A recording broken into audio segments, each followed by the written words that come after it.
are beautiful, and I have loved you dearly, more dearly than the spoken word can tell. No, I don't fear the death. The guns are blazing. Dun, dun.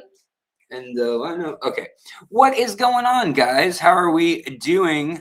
Just listening to some Roger Whittaker. I don't know.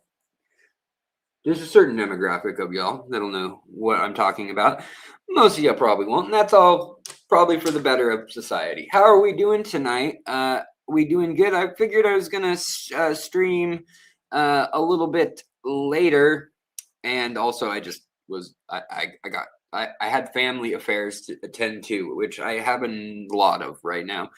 Because just people they can't seem to stay alive or healthy, so but I'm doing all right. My foot, I I have a really encouraging news, which to me, um, the the original wound on my foot when it was at its largest, it was well over. It was literally the size of a soda can lid right here, like this around right here, whole bottom of the heel all the way to the margin with maybe half an inch to a quarter of an inch on either side. But like the whole pad of the foot was all the way, like a circle cut.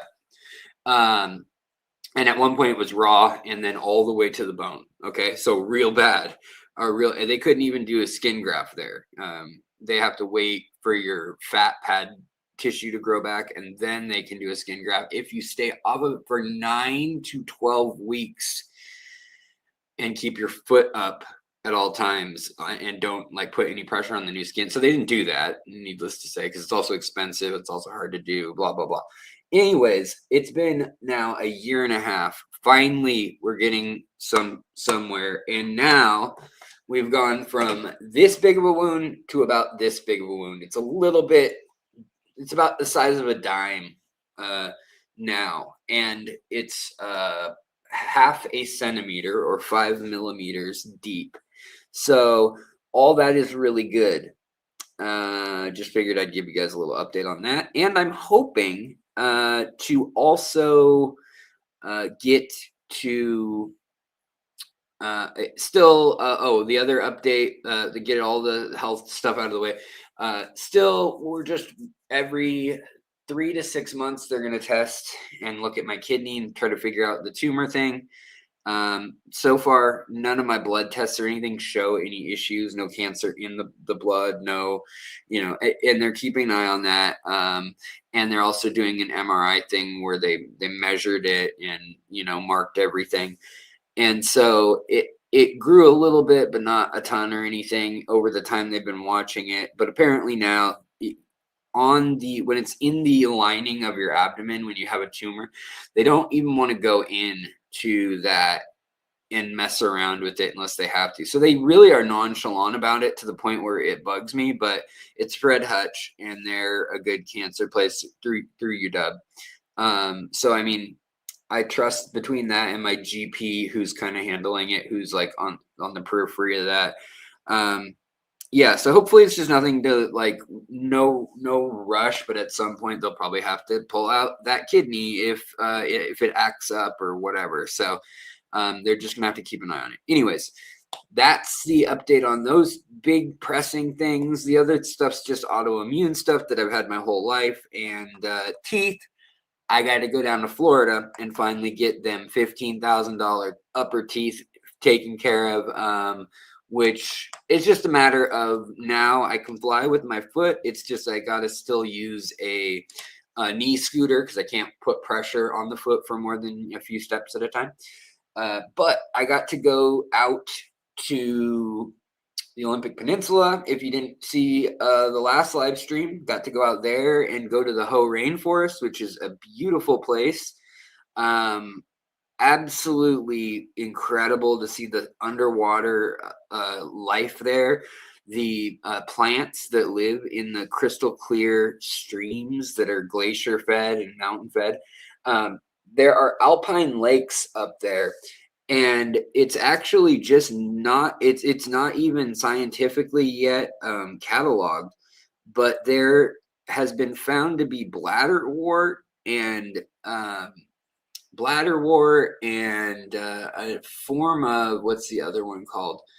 Um, uh, not it's bladderwort, and another, there's a carnivorous one, which is the bladderwort, and then there's another one that's a parasitic plant that lives off of other plants, and it lives off of the minerals. Basically, it needs a really high mineral content, so very, very clean water, low oxygen, high certain minerals that are, but yet like no nitrates, liverwort, that might be, that might be the other group that I'm thinking of. But anyways, really interesting stuff. I just found out about this when I brought the video that I took over there of all the moss and all the like primrose and wild, like there's a lot of riparian plants that are not true aquatics, but they grow underwater.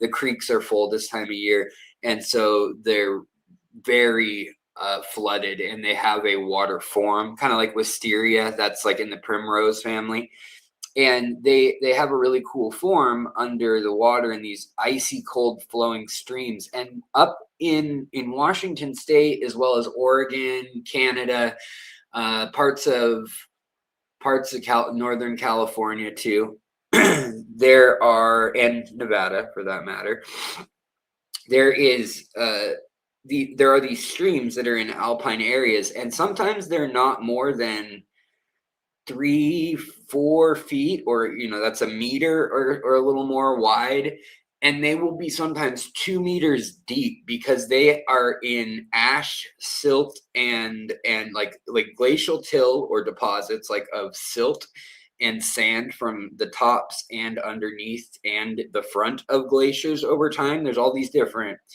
like types of sediment around, and also from other rivers. Well, then in that sediment, it gets eventually the river valley usually levels out, and the high peaks, the river moves, and so you're left with this like sandbar basically, and it sometimes turns to siltstone or sandstone or a conglomerate stone, and you get all that. But the ice age was only 10,000 years ago, so that has not happened in a lot of spots yet, and there's not been enough pressure, time, whatnot. So when these creeks cut through those high alpine meadows and things, you've got a different look to the meadow that looks like a beautiful little, like, you almost hear that like spring has come, like classical.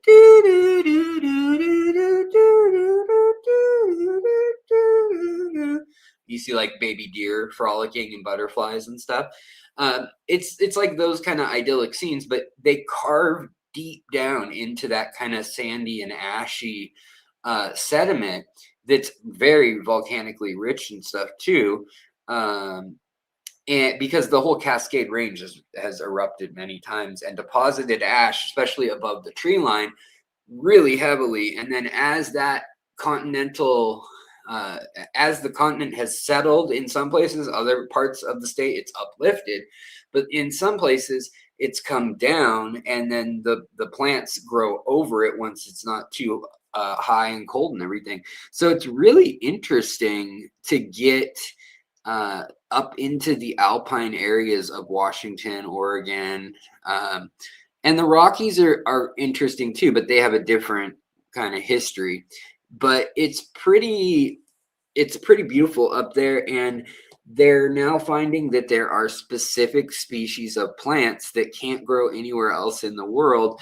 And they didn't really expect to find some of those like 40 or 50 feet deep in alpine lakes, but the clarity is some of the best in the world. I mean, it rivals like the cenotes in Mexico, right? Like, because all that sediment like never moves. A lot of it, the lakes are just there, and they're made out of a glacier that used to be there that melted. Some of them were glaciers like 100 years ago. Like, there's still maps that exist with them as glaciers. Kind of wild.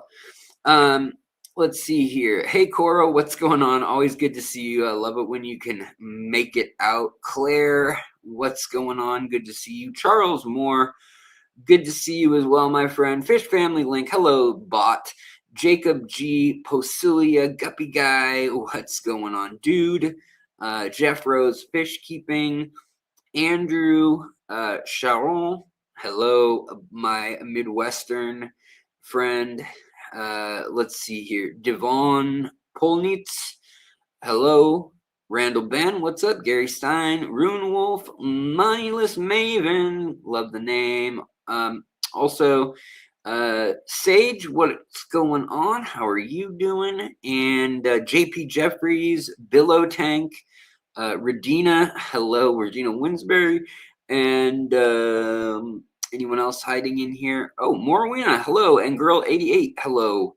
Also, Alexandra Evans and the Arc Knight, aloha, 808, what's up? And Fendi Eyebags, what's up? That's funny. Fendi Eyebags, I like that a lot.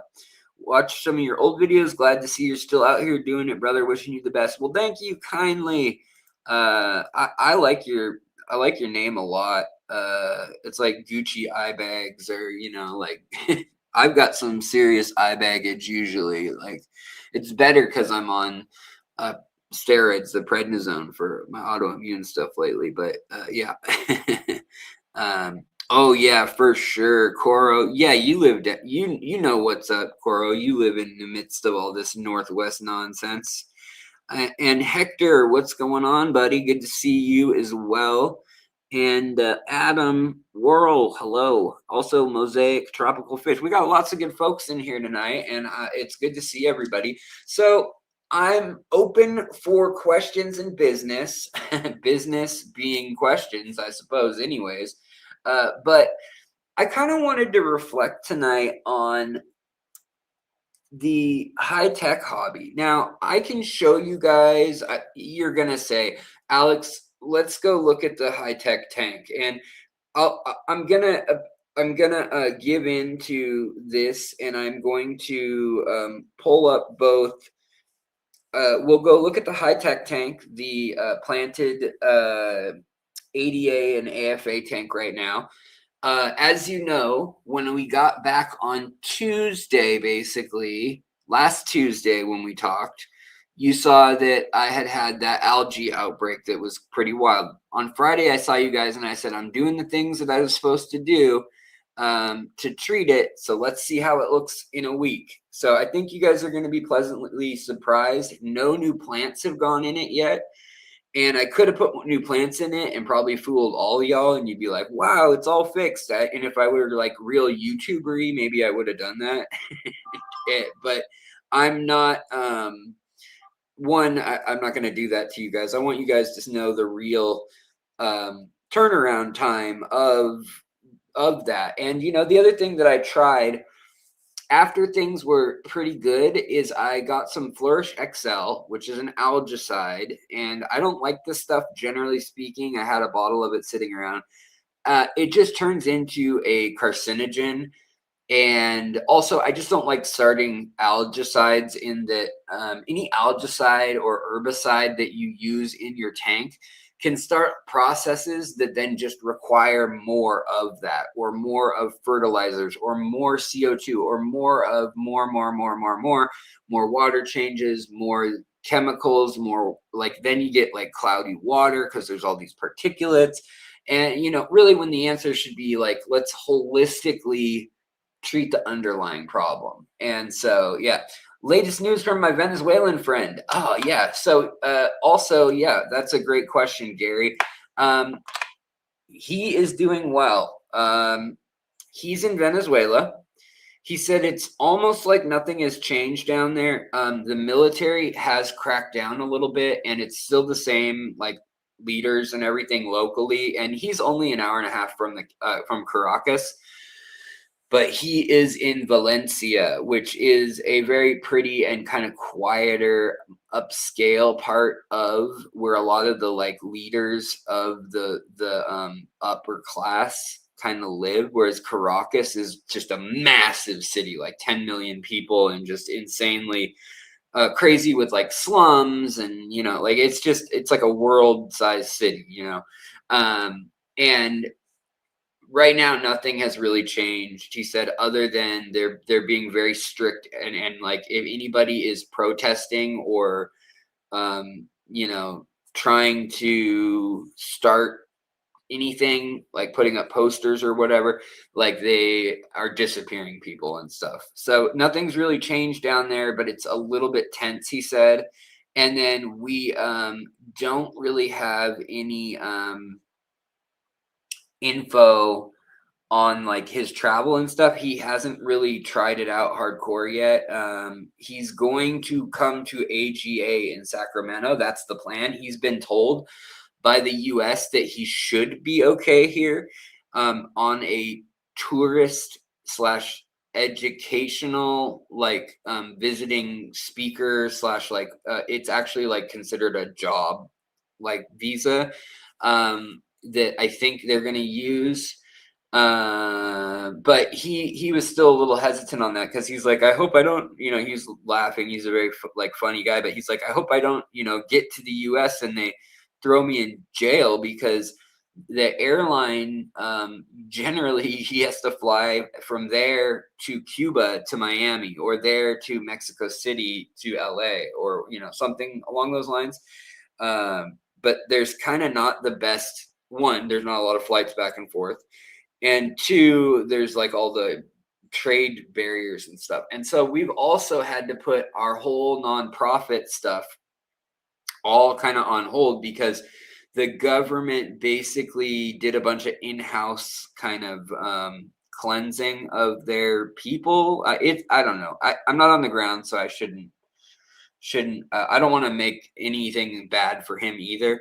But needless to say, he said that like now when he goes out to go visit the Diamond Tetra site, that he went and visited the folks at the museum, and he had armed guards with machine guns coming with him to go collect fish and to go to the archive building. And he's like, on one hand, if you get just like a laid back group of guys, like you toss them like a pint of like American or imported alcohol, and they're like super happy, and like they treat you like you're like a rock star, and they'll protect you and whatever. On the other hand, sometimes he said they're like always looking for a little more or a little something, or they're just a little extra trying to like show off that they're Mr. like, they're going to find out your real agenda. There's a distrust of the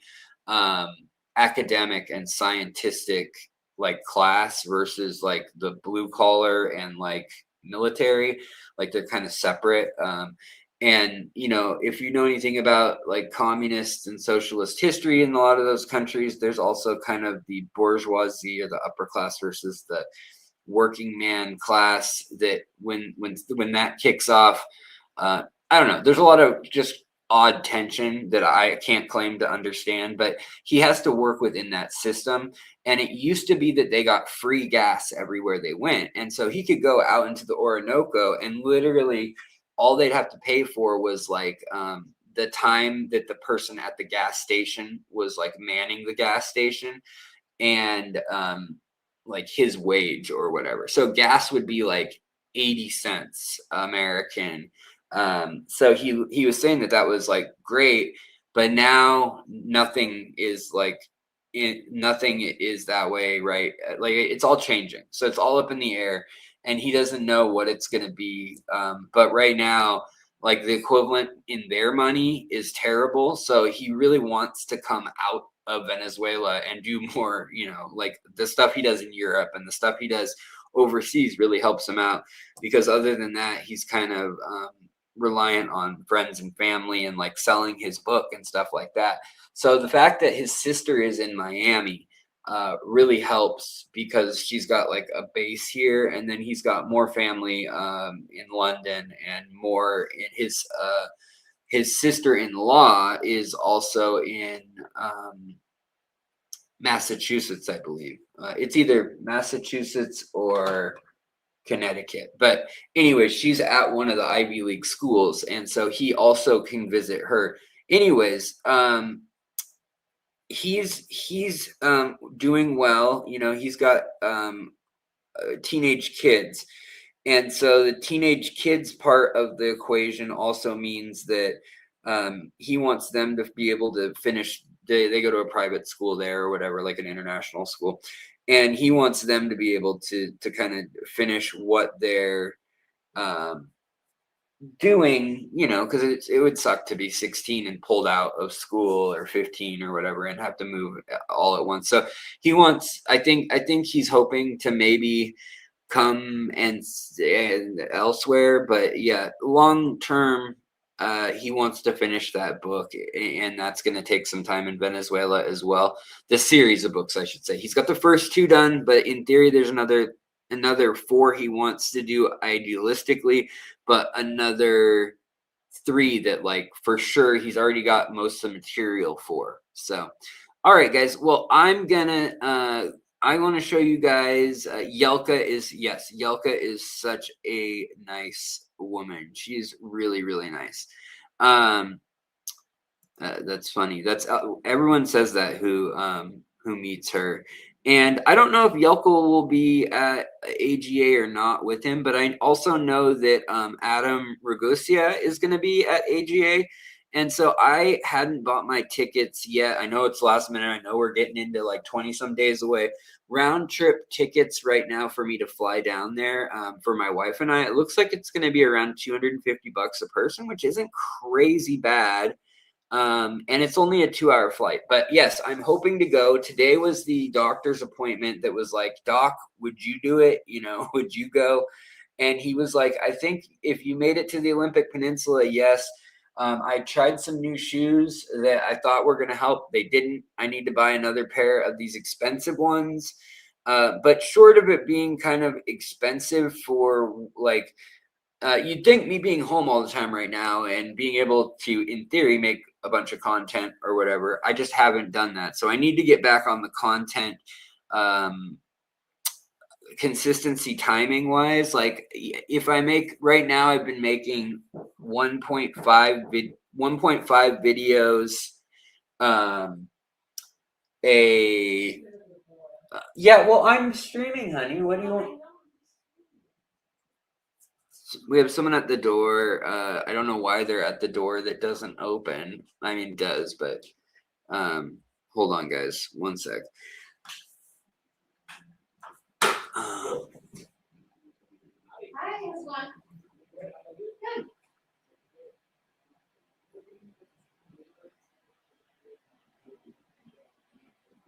Oh, okay.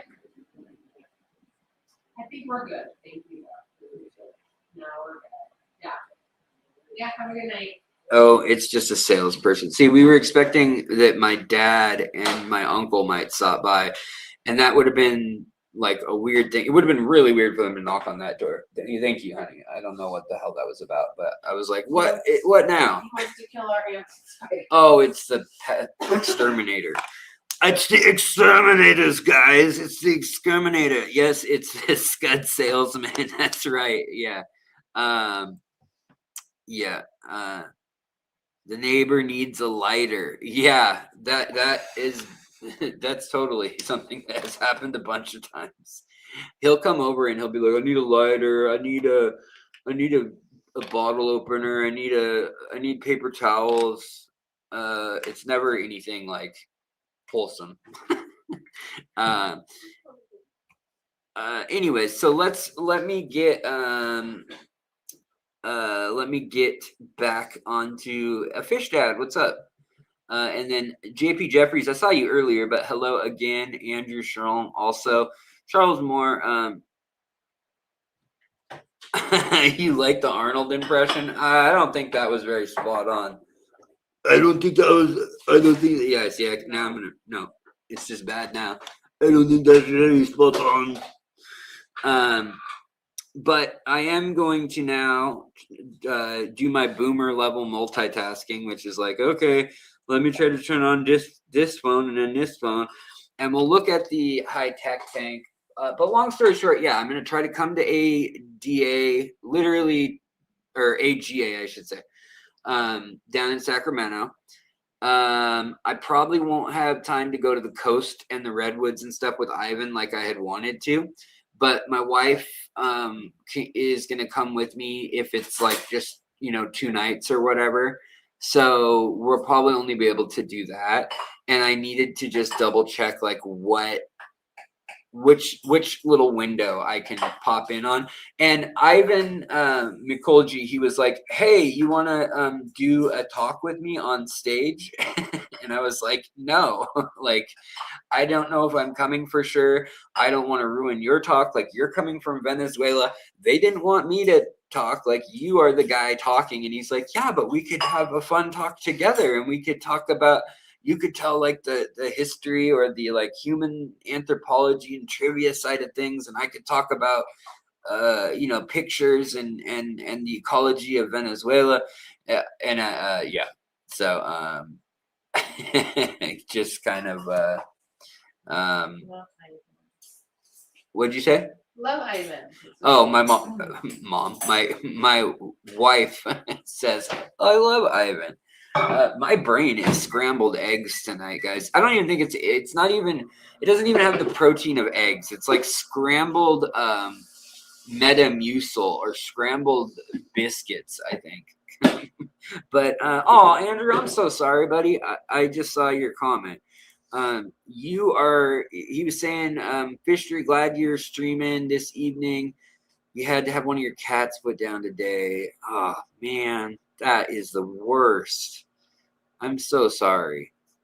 Yeah, I'm sorry about that, buddy. That really sucks. I hate that. And I have lost a lot of people in my life, but I'm not gonna lie. I think some of the cats I've lost, 2 of them anyways, hurt just as bad as humans. They are a part of your daily, like cats, dogs, whatever, parrot, I don't care. It could be a fish to some people, but especially anything you can touch, hold, and that is just a part of your daily fixture. It just becomes somebody who knows your story, somebody who you don't have to tell everything to, but they're just, they're just there for you. So I'm really sorry, man. That sucks. There's just not much to say other than that sucks. And at least humans live long enough to have multiple animals. And I think, of course, when you're ready, if you want, you can get another animal, and it won't be the same, but there are other opportunities to have that kind of bond again. When you're ready, or if you want, but it's never easy to lose them. It's real hard after all the years and hours and time. They kind of become an echo or a shadow of like so I was gonna say though, so Aquatic Arts also sells scuds from time to time. They usually have them under live cultures, like they have a section of like supplies and live cultures, or invertebrates, or all aquarium animals, and then they're in the sub tab of like invertebrates or live cultures. They're also doing white worms. They're also doing grendel worms. They're also doing Daphnia, and I think they're doing maybe ostracos sea shrimp or something. They've got a bunch now of live culture stuff, which is really cool, and I'm stoked that they're doing that. It would be a little expensive to do that to order some of that stuff overnight shipping. So I would wait if you do want to get something like that.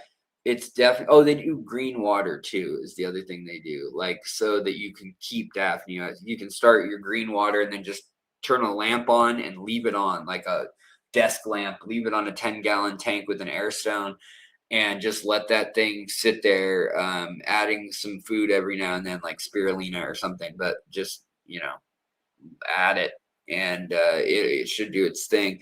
Sometimes there's amino acids you can add or other food stocks, but yeah. Have you seen Little Shop of Horrors? Of course. Yeah, I was into theater for a number of years when I was like a teenager in early 20s. And I did some independent small films just in a little college, nothing bigger than regional.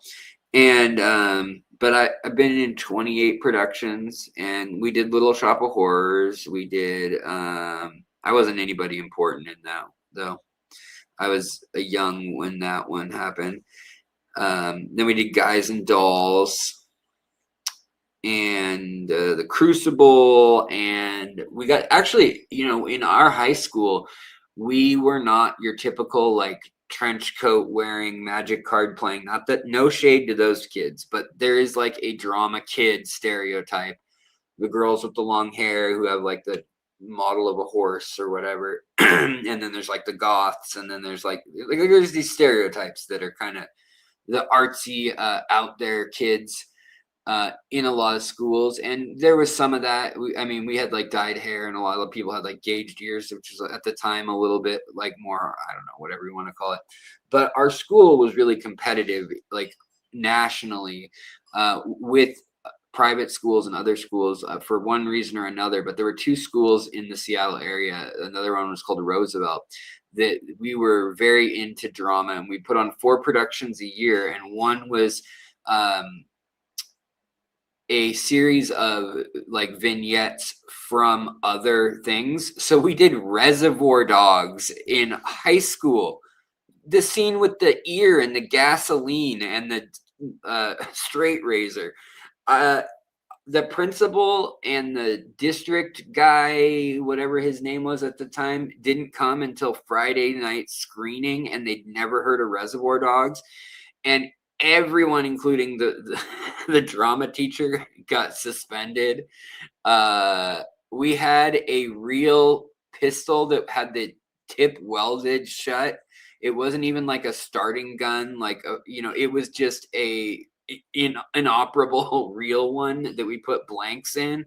And we did The Godfather also. And in the scene where he gets it from behind the toilet and then goes into the Italian restaurant, I was in that scene, one of the guys at the table, and a blank exploded in this revolver that we had, and it backfired to the guy who was firing it, and it peppered him with burning whatever, black powder or whatever. I don't know what it was, or the charge.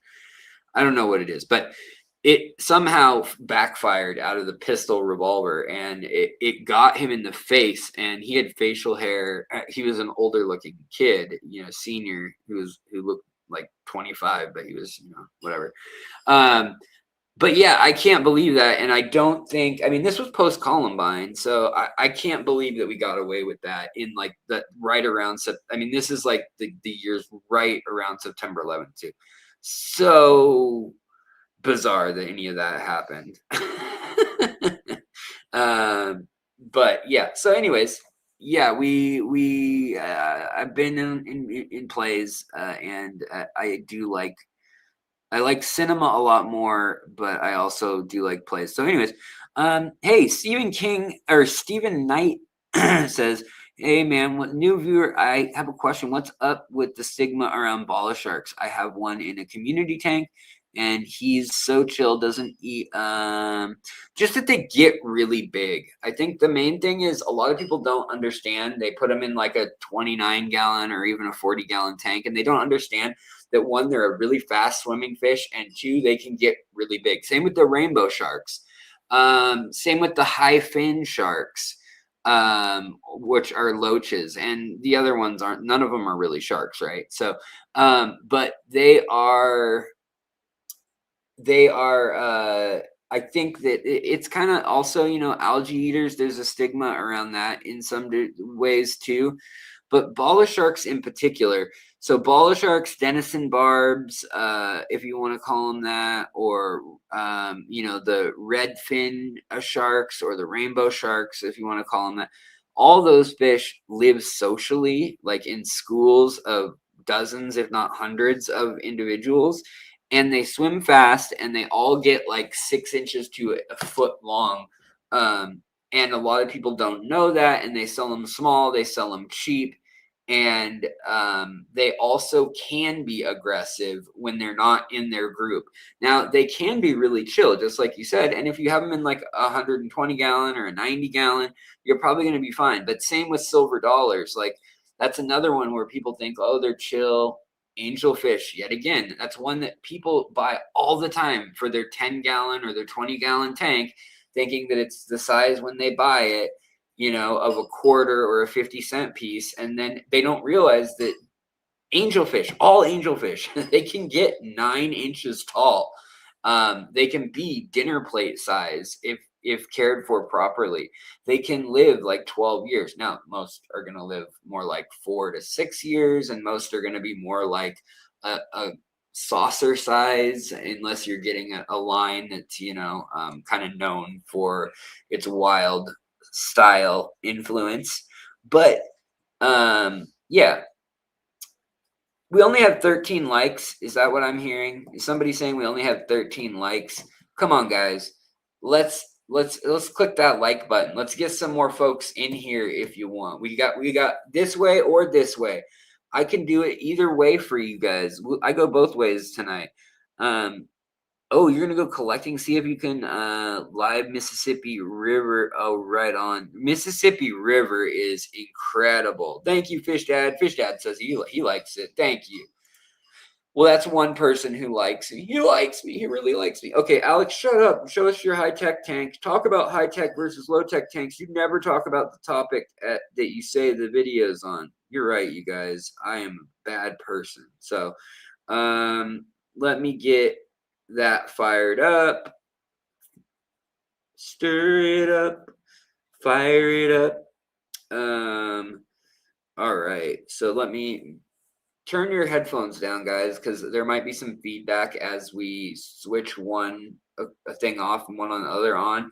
I'm going to show you guys the new ADA tank, which is probably near the worst it'll look. Not just the algae, like there's not a ton of algae anymore, but the algae is mostly gone, but the plants are pretty battered. And I have new plants, which I will show you in the other tank. But this will also serve as a great segue to show you guys high tech versus low tech, because I'm literally stealing some of the plants out of my low tech, even though it has high light tank, to put back into the high tech tank now that it's stabilizing. You know, I didn't realize with the CO2 blasting, I've never really like gone all out with CO2 and with all the fertilizers and with all the power sand and the eco this and the, you know, clear 100 and the Bacter 100 and like all the products that they give you at all the what do you call it? All the ADA like system, I guess. All the high tech, I guess you'd call them systems, but like the formulas, the things to follow. Like if there's additives for the substrate, there's add-ons for the tank, there's light fixtures and a whole system that's proprietary for hanging the lights and how you do that. There's even like a color range of how their light, you know, is generally a little cooler tone than like Twin Star is a little more warm. So yeah, let's see here. It is almost tubbing season. Yeah, that's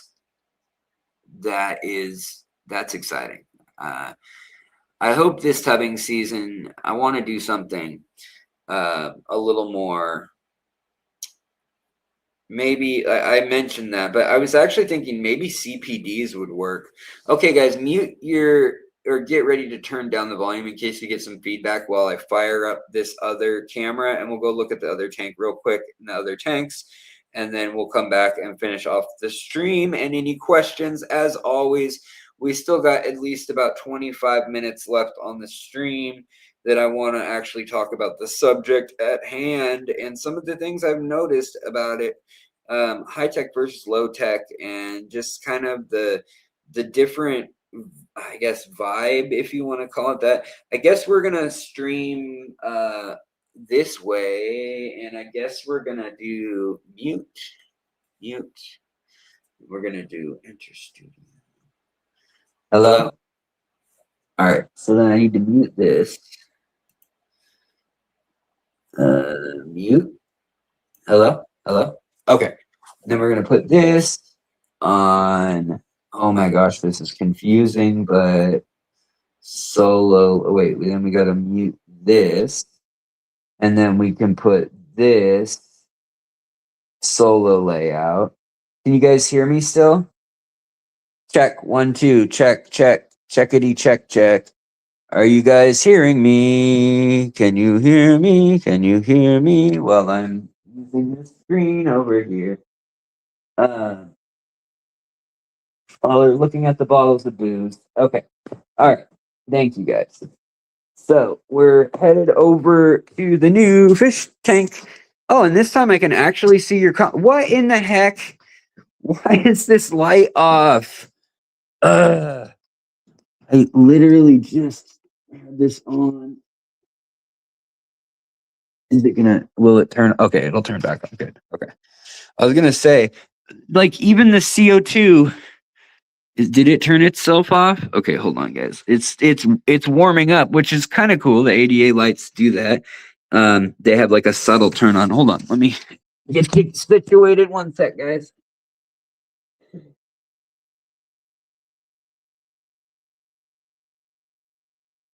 Okay. All right.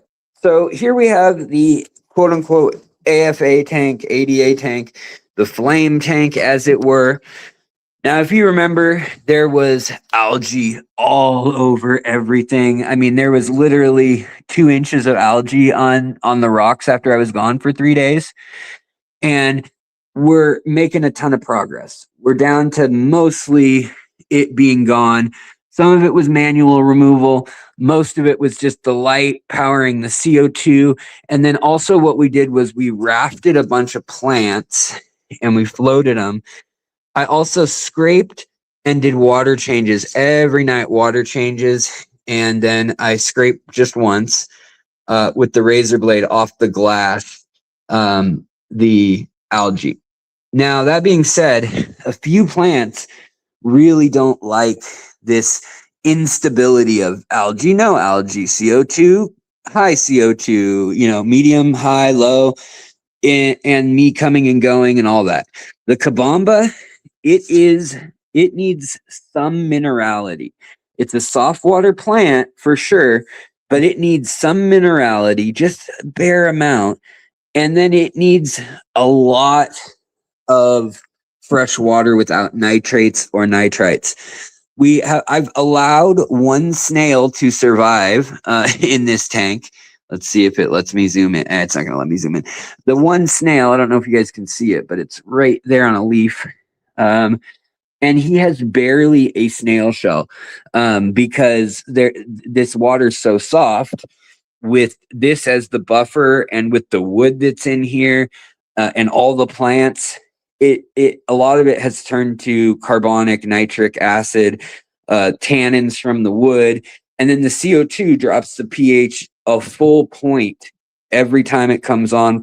Once it's been on for an hour, it should drop it a point. That's kind of what we're aiming for each day.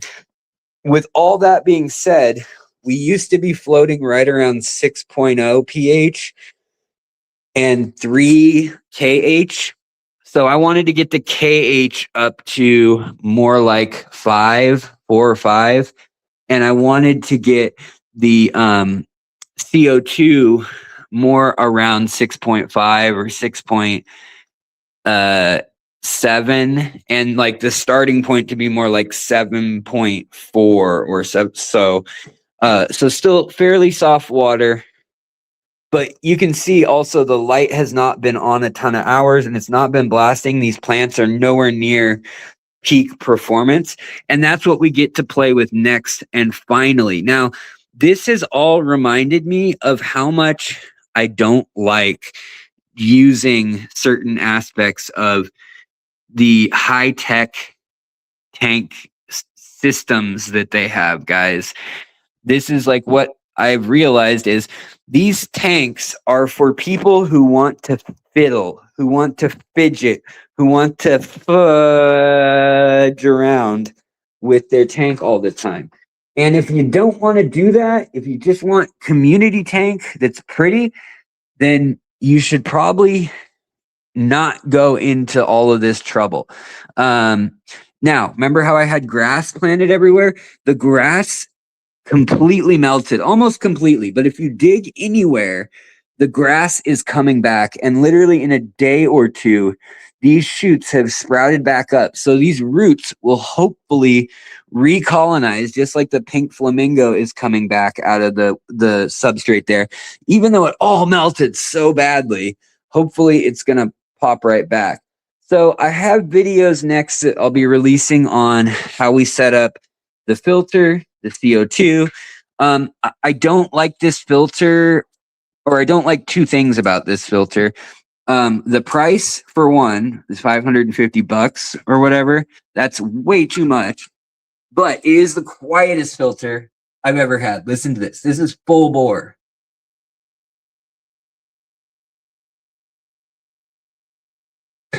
Yeah.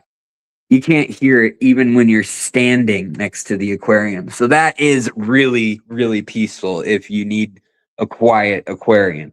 I haven't cleaned all the glass and stuff again, like a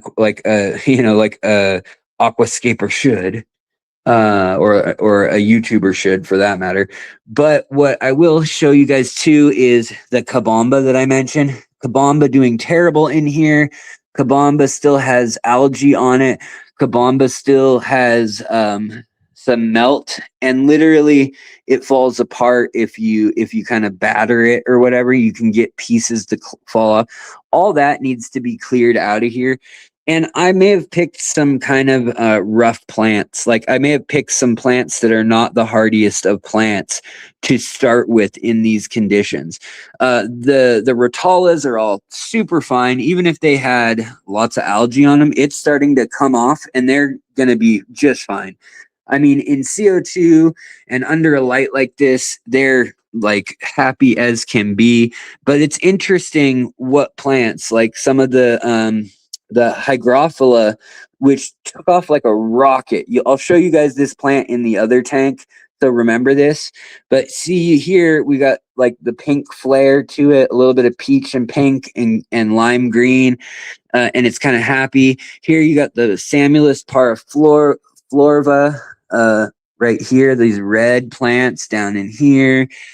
Also, even just like my Crypspiralis, the red tiger crypt, it's in here and looking, it's going to look really good when it finally settles. So like another week or two.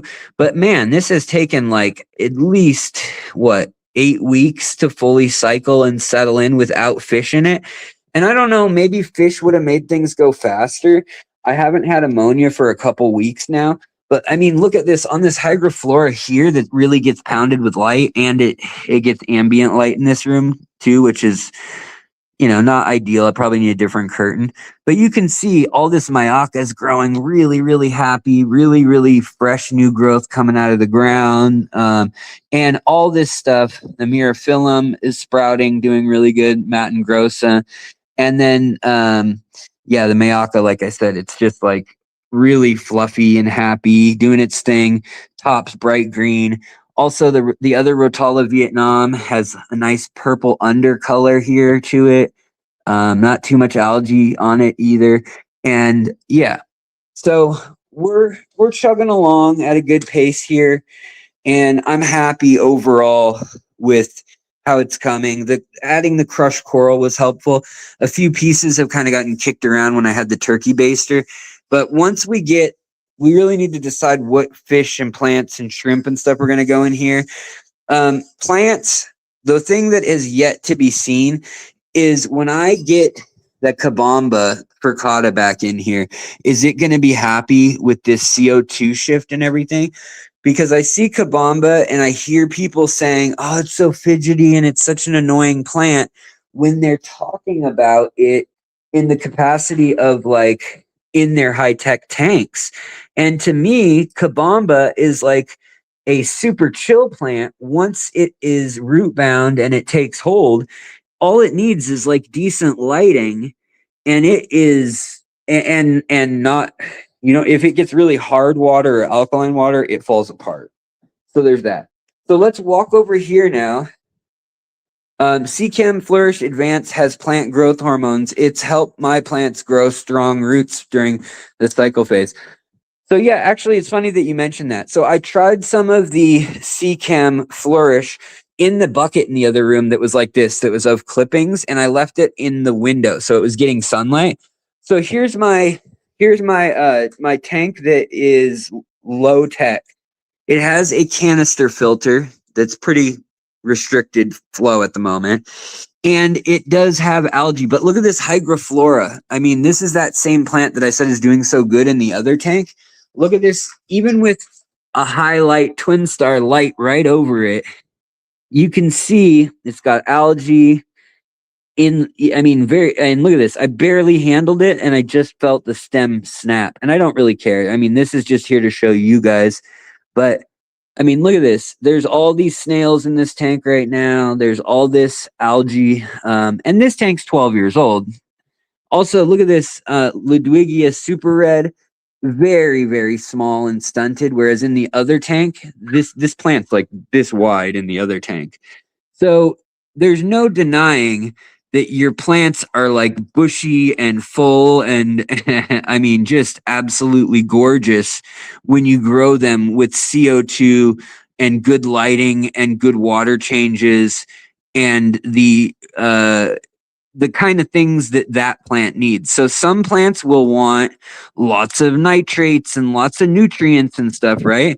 Other plants like it on the leaner end. So in this tank in particular, I actually have almost no nitrates, nitrites. This tank runs at 0 as far as test strips will show. It'll say there's nothing for you here. And that's just how it is a lot of the time. Whereas the new tank, I don't know. I can't decide if I want to run it lean and do the whole like add iron, add all the trace minerals. We can try, you know, both ways. But I don't really, and God, I hate this claudiphora. So I've had this tank for almost, well, technically the substrate and everything is 12 years old. Like I got it as a tank that existed at Sierra Pets already, brought it home with the substrate, and then it was kind of donated to the channel / you know, me obviously early on by a local pet store. And this is a, you know, this 120p, and so we've got old stuff in here like wood that's totally grown over with moss, and the other thing is we're just getting a lot of snails, and it's not extra food that's doing it. What it is, it's organic mass, organic biomass. It's all this algae here, this claudiphora that I got from when I visited Florida, and I brought it back with some of the Florida wild, like Rotala ramosior. It definitely came in, and with the bacopa that I brought back, like this nice purplish bacopa that was wild collected in Florida. It's not Bacopa salzmani. It's just a purple variety of the American bacopa. Also, you can see, look at this, that super red Rotala from the other room. This is as good as it can get in here. Not very super red, whereas it gets those long needle leaves when it gets CO2 plus the highlight and all the water changes. So there's definitely some pluses and some minuses. Some plants are just designed, evolved. Like, look at this. This in the other room would be a huge plant, but this is Ludwigia super red and repens. And it's itty bitty teeny weeny, has no nutrients. It's just been floating. And the nutrients with 0 nitrates, 0 nitrites in the water, has been terrible for it. But look at this. The Kabamba, even without any fertilized dosing, no liquid ferts, no, no anything added to it really, just the light and the fish food that the fish eat. They have been absolutely just looking beautiful. They're not at their full color potential, but if you put the CO2 back on them, they would be. Now, also likewise, this tank does have CO2 running half the time lately. And again, I haven't worked in this tank for a little while, but here is the Hygrophila, that same Hygrophila triflora. These are the colors you can get with CO2 and decent light, but it just depends on the minerality. This tank is too hard of water. Even at like 7.2 or 7.0, the difference between 6.5 or 6.4 with the CO2 running and 7.2 is massive on some plants. Same with this Myaka. So remember how this stuff was growing like a weed in the other tank where we've got lots of fresh water and stuff? It's growing in here. It's okay, but it's not doing crazy good. Also, the Ludwigia Super Red in this tank, some of them are pretty small. They still need more nitrates is why. In this tank, I don't dose nitrates. I dose potassium and manganese, magnesium, stuff like that. But you can see that the Paraflorva, this stuff, the Leishmertia paraflorva, I think is what they're going to call it. I don't know. They might change the name. But it's a really beautiful plant. And it's doing great in here. Also, the crypts. Look how small and short they are, but how healthy they are. They're super happy. Then again, the Paraflorva is super happy, except some of them have the leaves, and when they die, they just totally turn clear and just fall over on you. They literally, if you ever see them starting to turn from that red to the clear, you can literally predict that much of the leaf doing it right there, that tip of it, is enough that the whole thing's going to be gone soon. Now this tank is really, really out there. No nitrates, super low tech. It doesn't even have the filter running anymore on it. And it's got all this hydrocotyle hanging off of it. Pennywort. It's also got moneywort and hydrocotyl tripartita and verticillatas in there. Also, Ludwigia Super Red, Ludwigia Repens, Rubens, my different hybrids. Christmas moss right here, all over this wood. And then also the Bucephalandra that I bought and tossed in to the other aquarium, the high-tech aquarium, almost completely melted on me when the ammonia was like 4 parts per million and the pH was like 6.0. It was too much for it. It just took a beating. So I tried to save some of the clumps that were tissue culture, but they're looking rough. They're getting better, believe it or not. I had to knock all the dead leaves off and all the leaves that were just doing badly and kind of just let them do their thing and regrow. Also, over here, you can see I've got Hygrophila. Sorry, this is this Hygrophila? No, this is Bobitis hedulata. Sorry, guys. Brain fart. Bobitis hedulata just growing up and immersed, doing really good. A lot of these immersed plants are really beautiful when you get them up and out of the water. Also, see all this red? I mean, it's like a sea of red. So this is that exact same plant that I'm using as that whole back green row in the other room. Look at this. So it's pink on the underside, but bright green above. And look how small and round the leaves are here. So this is CO2, a little bit harder water, no flow, and then yet highlight, high tech. You come over to the other side just to show you guys one last time. I just want to show you guys like how different a plant can look in a matter of weeks. Like that red the red Ludwigia, you know, it has these big round leaves on it in here that are peach and red. They can get deep blood red now that they're getting healthier again. And then the Hygrophila over here, Triflora, has all that algae, but it's growing like crazy.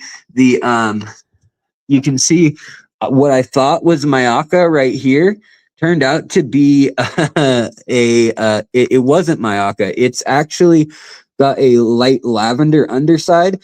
So it's not Mayaca like I thought it was. It's actually Limnophilia aromatica mini, which I thought I had none left of. And literally, I couldn't tell the difference when it was in these forms in the other tank. So all these with these long leaves that have that nice lavender and purple underside, that's Rotala Vietnam, and this Rotala red, this is what you guys are seeing immersed. So this plant turns red immersed up out of the water.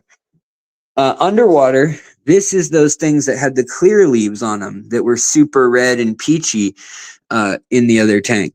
So they're a little dirty also right now. They've got dust on them and stuff. So we got, you know, we still got to come back. We got to wait for the grass to regrow. We may need to add one more tissue culture of the glass, but all the nitrites have finally kind of stabilized. So let's go back to, we'll hop one last time, just because I'm going to feed them. Over here, I mean, what night and day difference between some of the stuff in these tanks. It really shows you like what different conditions can do to a plant. I couldn't even tell you the name, like that this plant here is the same as that plant that's in the shade there, that this is that one that had algae in the other tank with these crinkled leaves that are dark green and red and purple here. Yet that's because it's stressed. So certain plants we stress on purpose, like the Cabamba furcata with me giving it no nitrates, no nitrites. Other plants, you do that, they die. Other plants, you do that, nothing happens. It's very interesting to learn like how far you can push all these things. Same with these, like these are more beautiful in the low-tech tank by far. And they're more slender, whereas they're just kind of spades in the other tank with all these plant names. I'm sorry, yeah. But yeah, you can see here again, like there's Cabamba in not highlight. I mean, this tank is so dense that look at all these baby shrimp are back here behind. I mean, it's literally like a block. And these Malawa shrimp in here, some of them are just as red as cherry shrimp. It's really kind of wild. But yeah, this is the Cabamba furcata. So this is literally the same plant right here, trying to see so you guys can see it, as we saw completely battered in the other tank. Like it's just its roots are alive still. So I don't even know if it'll resprout or if I'll need to cut it. Or I can get it from here, but then I have to make sure that I dip and clean it really thoroughly because see that algae? There's algae on a lot of this plant in here. Now, I was watching my kitty and my reed tetras, and I really love these little reed tetras when they're fully grown. You see how big those dorsal and anal fin extensions are? They're super beautiful in my opinion. They're really shy though. They've got the bright blue eye. Those though, and these drape fin barbs, I've just been loving watching. The drape fin barbs, I'm not going to lie. I got them at Aquarium Co-op. Again, this happened the last time I got them. They did well for 3 or 4 months, and then 1 or 2 a month died out of the 7 or 8 for like, or every 3 weeks, one will die basically until there's 1 or 2 hardy ones left, and that's it. And I have no idea what it is. I've cut them open. I maybe I'll pay to have them sent out, but all I can think of is that it's something bacterial or fungal living in the mulm, living in such an old tank. and that they're going down there to feed, and that they're getting that, and they're getting some sort of problem from it. Because I just am out of other ideas, basically. But it's not a parasite. Oh, hey, look, guys. The betta, the giant betta, wild giant betta, Bob is out. Hey, Bob. Bob's getting more or less shy, I should say again. Oh, I thought I could head him off and maybe we'd see more of him. No luck today. And then other than that, this is pretty much just a pencil fish, great barb. So there's a bunch of pencil fish in here still. These guys are like 6 years old since I've been at this house, 5.5. And then we've got some of the original blonde endlers and guppies. Then we've got all the other generations. We've got my little leopard tail. I've been calling these guys neon Tetra guppies for a while now. But yeah, we've got those, and then the snow white plecos in there somewhere, and there's autosynclus in there somewhere. Over here, we've got the Kythit danios, the Rasbora hets, both purple and normal. We got the rosy loaches that are hanging out down low. They're skipping around. There's a little female one right there.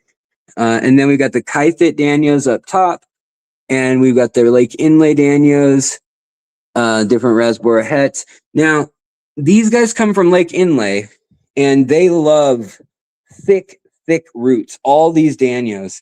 Just as much as they like open water, and I want to give them, I need to cut this back. I need to cut this back and clear out a bigger loop for them. But they like to swim in a loop, the Kythit danios, these guys that are like yay big. And so they're a little claustrophobic right now. These plants should be cut back, but they love having something to hide in, and they'll actually come out super dense with all these different species, with the gold ring danios, the tinwinnies, and with the Lake Inlay striped danios, all hanging out right with the Kythits, fully grown, and the hets, the Rasbora hets, all hanging out right there with the shrimp and the gold ram's horn snails, all doing their thing. Yeah, here's another example of the red Malawa shrimp that are in here. Some of them, like I said, are really red. Like this one is really red. These ones are more clear. If you can see those ones better in the back there. But anyways, let's hop back to the computer and finish up our chat, shall we? Mute this. Oh wait, I have to. Okay, hold on, guys. This might be a little loud, so be careful of your ears.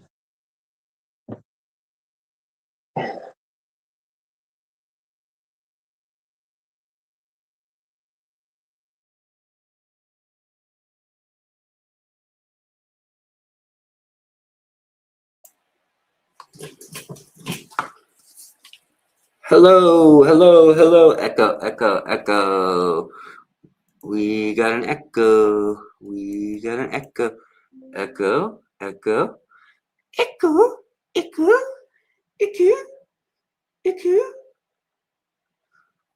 We got an echo. We got an echo. We got an echo. All right, can you guys hear me? Hello? Oh, there we go. Okay. I think you guys can probably hear me now. No echo. Okay, cool. Hey, we got a super chat too. Did I miss any others? I forgot it doesn't show up on my phone. I'm all like, oh, money, end of the month, money. Sorry, guys. Also, Sunny G, what's up? Chi Savage, Cichlids, what's going on? Or Shy Savage, maybe. Is it Chi-Town, like Chirac, that kind of thing? Or is it Chi, like Qigong? Dave Clifton, what's going on? Glad you caught a live show. I know people are like, dude, I thought you stopped making videos. And I'm like, I've been releasing videos. I have never stopped. I've never made less than like an average of over one a week of the like 10 to 20 minute videos. I've been averaging about 1.5. So like some weeks I'll do 2, other times it'll be 1. And once in a blue moon, it'll be like 8 or 9 days in between a video. But it's been averaging, I think, like 7 videos a month of the standalone longer form. And then usually it's like 1.5 to 2 live streams a week also, plus posts, plus social media answering the comments. So that is me in slow mode that I've needed with family and my own life and all that comes with that.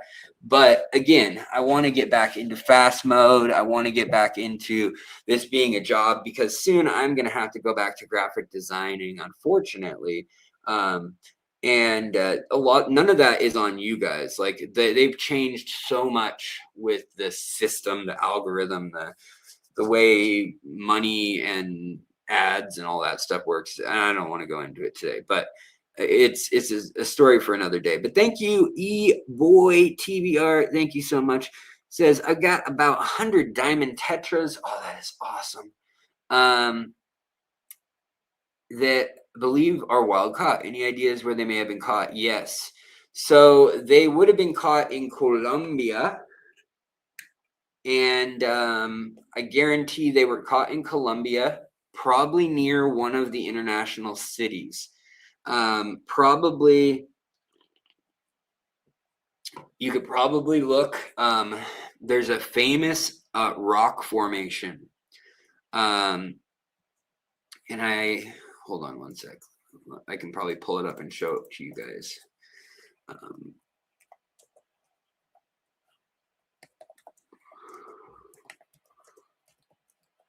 It's called a massive.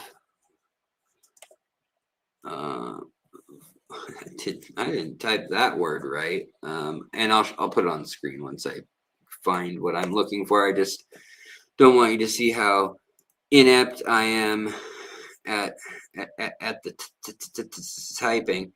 There are some incredible rock formations out in like the Pantanal too.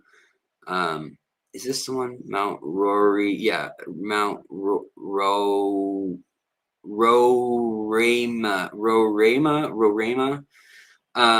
Okay, let me share that with y'all. And again, thank you so much for the super chat. Let me show you where your fish are from. Okay, so we do share screen. Share screen. And we go to here. Share. All right, so there's this incredible mountain. It looks just like a giant, a flat. I mean, it's kind of like a weird shape, like, I don't know, a trumpet or something. But it's flat, and then it steps down, It's really ancient. But this is a formation, and the rivers that are around it that sculpted it go to different countries. So hold on, let's see if we can get a map now.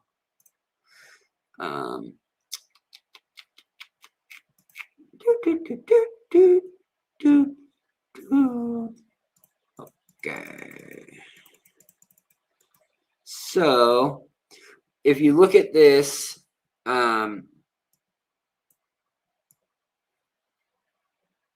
this is one place that they can come from. So they can come from right on the Guyana border, right on the border of Brazil, and right on the border of Venezuela. Big tourist spot. There's a lot of buses and things that come out of here. And so it's actually not that far, like a day's drive out to some of these cities here, like Bolivar, Ciudad Bolivar, or Ciudad Guyana, or Georgetown for that matter, which is basically the only city in Guyana. It's like half the population, or 2/3 of the population lives there. Boa Vista is the only other city to speak of over there. And then over here, right in another area that's super similar, there's another massive mountain in this area called San Mateo. And this is the Amazon River that comes through here, but it's also the Solimos River by one name.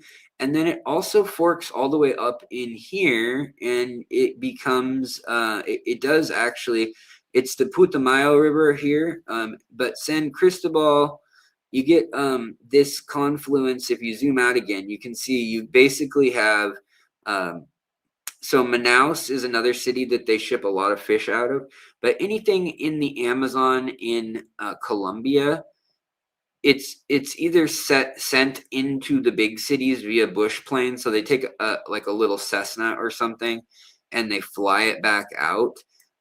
This is one of the exceptions right here. This is in Venezuela, and there's on the Colombian side, even though it's not really shown as developed and it's just doesn't look like much, there's a big airstrip there and a lot of bush planes here and here come out here. This is the Meta River. There's beautiful purple tetra that comes out of there. But basically that area, if we zoom out, it's an interesting story. Are you guys seeing this okay? Yeah. So it's an interesting story in that the actual home of the diamond tetra is right up here. Right up here. Lake Valencia, right here. Wait, that's not. Where? What the heck? Why is this labeled this?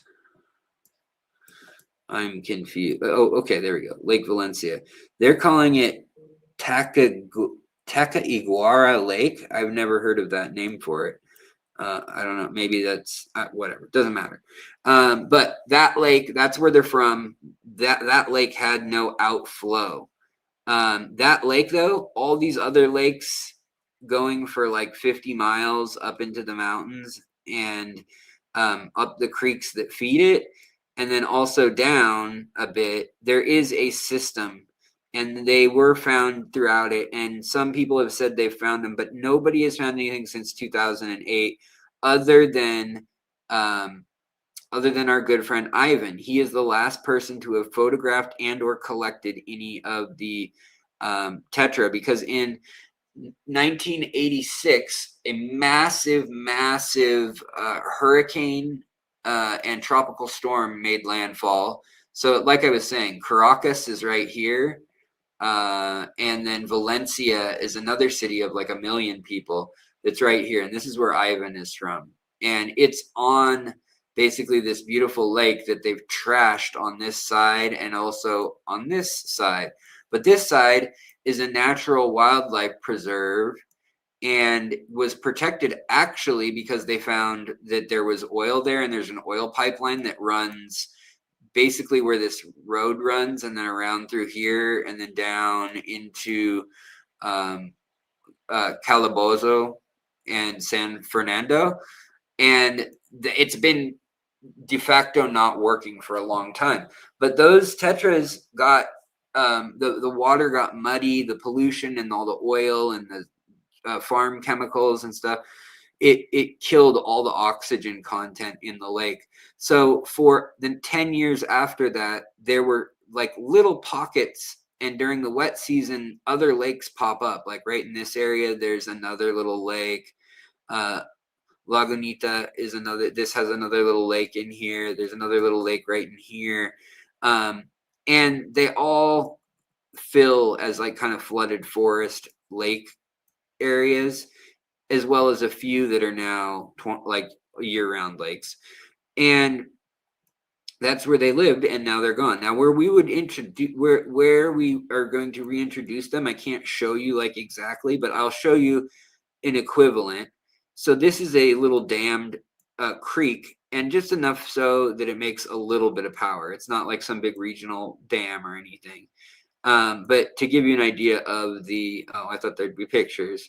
It's hard to get pictures out of Venezuela right now. Like a lot of the stuff that I used to be able to get on Google Maps, Bing, even like Apple Maps or whatever, a lot of it is kind of blocked at the moment. I don't know if that's just because of everything going on with their country and ours or what, but anyways, it's basically an area like that, and we've been able to reestablish them in an aquarium that's nearby that has ponds outside that have matched the exact like water and ground conditions.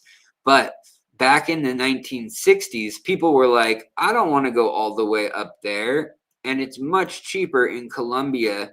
Like Bogota was a real cheap place to operate out of for shipping the fish. And so they would ship fish out of there. And then the other place that I mentioned, the other little bush town places. So oddly enough, the other place where you find most your diamond tetras in the wild, and I know this is a long side tangent, but you sent me $10 and I appreciate it greatly. 10 pounds. And so what we're looking at here is Manaus, okay? And Manaus in the Amazon, not in Philippines. And also Manakapuru and this whole area right here.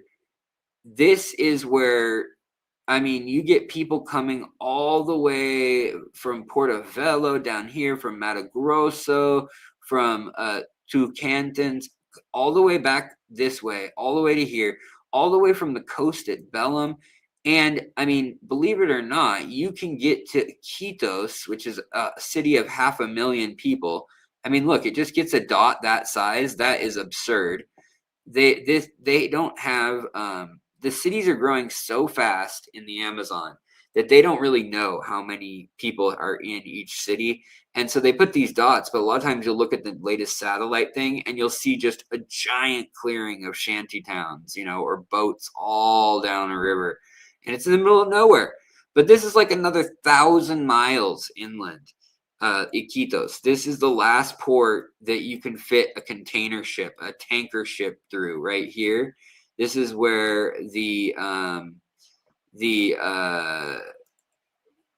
Amazon Research Center for Ornamental Fish, Dr. Anthony Mazeral's nonprofit and aquarium research center. This is where he and his wife are, Renee, in Iquitos. And that's all the way in Peruvian Amazon. I mean, look how far that is to the freaking coast, following the river. I mean, boop. So anyways, all the way from Colombia to Venezuela, Manaus, all the way to Belém, and all the way down into like Brasilia. Even in down here, there are some fish that come out of La Paz, which is crazy because this is a crazy mountain thing. You have to take a plane for that to be worthwhile. But there are a few new species that we find out in here. There's probably this whole area right here that is indigenous. These are like native people lands out here. Anything that's on the far edge of the Andes Mountains, where it's on the edge of the Amazon rainforest, so you get the massive trees and the 100-degree Fahrenheit days with humidity and everything. Then all of a sudden it goes up 15,000, 20,000 feet along the Andes, the spine of the Andes here.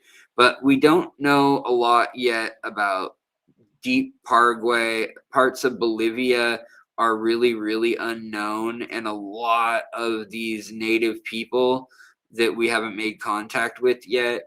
There's a big group of them down in here. There's another massive group of them up in here, and there's another group up over here a bit, and then one more group. And when I say group, that might mean like 30 tribes or 10 tribes or whatever. But we haven't even begun to explore some of these areas. And there's a team right now in Ecuador that I've been following that has spent 6 months now collecting, and they are on the western side of the drainage, and they've been following the mountain line, the line of the split of the continent, and they actually found live bears too now on the western split, and they don't have names or anything. They'll publish it all soon.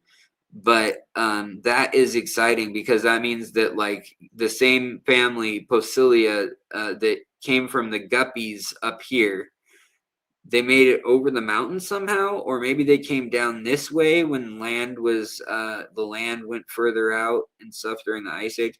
We don't know yet. Maybe it goes all the way back even farther than that. Corridoras have been in the Amazon since it was attached all the way to Africa. So one last little mind blower. Also, Melissa, thank you so much. I see your super chat as well. Want to give you a shout out there. I do greatly appreciate the support. Couldn't do it with you, can't do it without you. Also, Asya, good to see you. First stop is Bogota, right on. Isopod agenda. We got that Isopod agenda. Every single stream. Isopod agenda. Kent, what's up? Hey, just popping in to say I'm getting ready for work. Gonna see the video on a later time. All right, man. Have a good one, dude. It's good to see you. Also, Elf Puncher, what's up? Getting a beta Siam or ornamental I can't talk today. Siam ornamentalis from Dan's Fish next week. Any tips for success? Just go easy on it. Don't give it any big swing of parameters. Don't put it in like, they like black water, so I'm gonna make it, a 4.0 black water tank. No, don't do that. Just ease them into some extra tannins than maybe what you would have in most tanks. They can live in neutral water pretty well. They can live in the flooded forest. They love live food. They're pretty chill compared to your domestic betta splendens. But they are still in that same category, and there are domestic lines of them specifically. There are hybridized groups of them, and then there are wild caught. And sometimes we don't know without testing genetically each group wherein lies the exact delineation between all those things. But no, they're pretty easy to care for. I think a colony or a sorority, whatever you want to call it, just a group of them in a well-planted tank with some leaf litter, maybe some seed pods for them to kind of explore. Like I always like the lotus pods, or something like a stick like cholla wood where they can kind of swim into it and out through it, kind of feel like they can rub their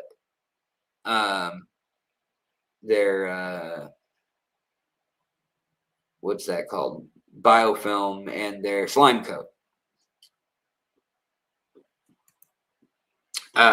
Joey, yeah, I still support what he does.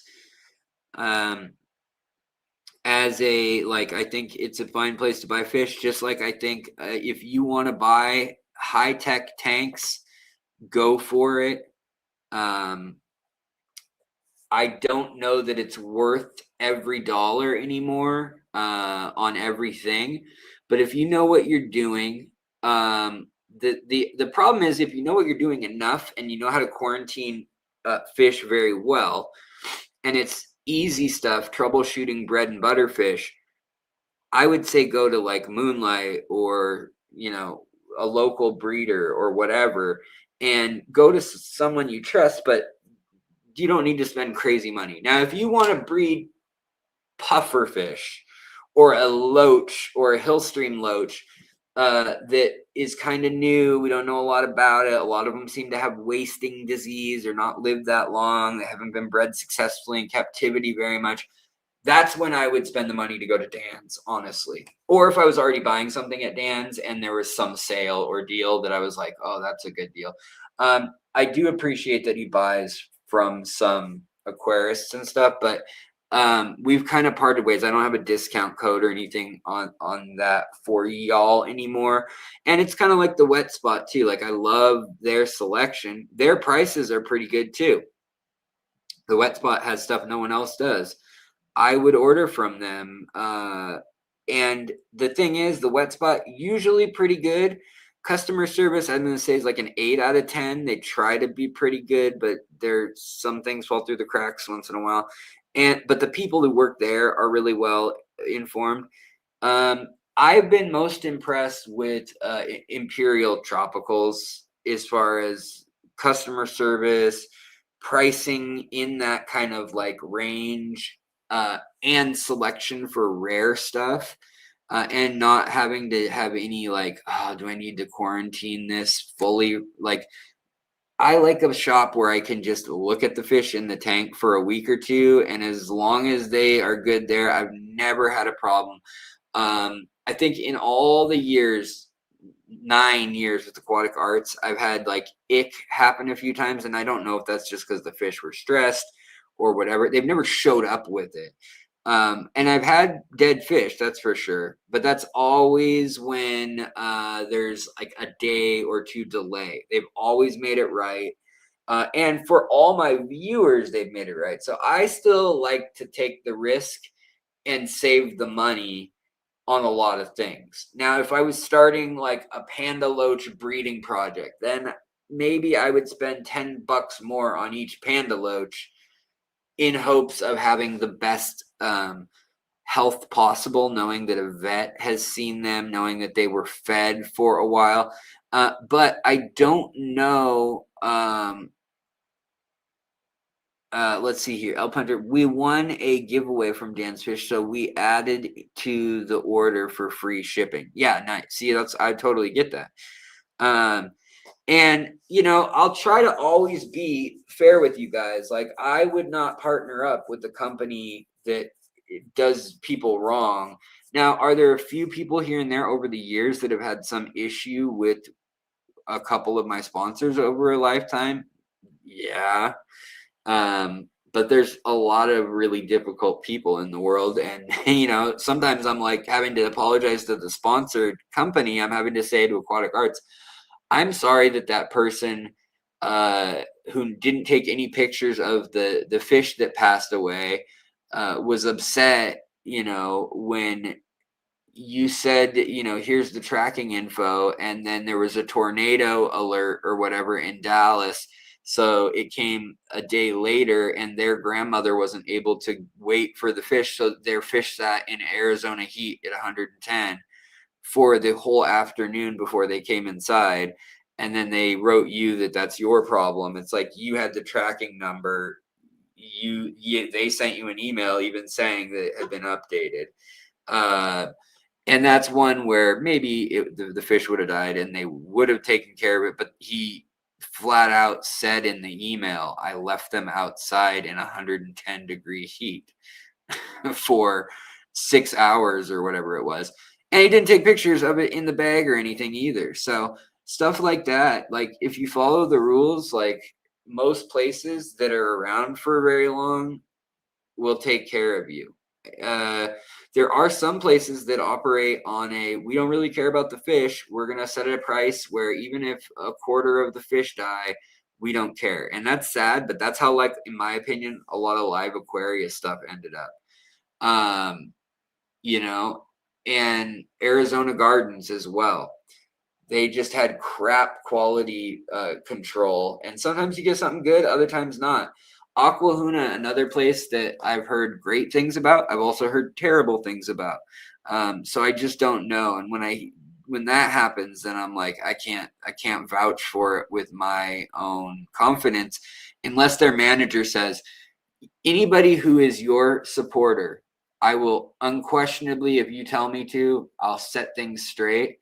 Like, I try to get that guarantee from all the people that I support. So if you use these discount codes in the bottom from Moonlight Aquatic, from Aquatic Arts, from the rareshrimp.com, from Garden of Eater Shrimps, all of the codes are basically either the word secret or Fishtory and then the percentage amount. But at Moonlight Aquatics, which is going to be your best deal right now for fish price wise, it's going to be Fishtory 10, all caps, and you'll get 10% off plus the sale price.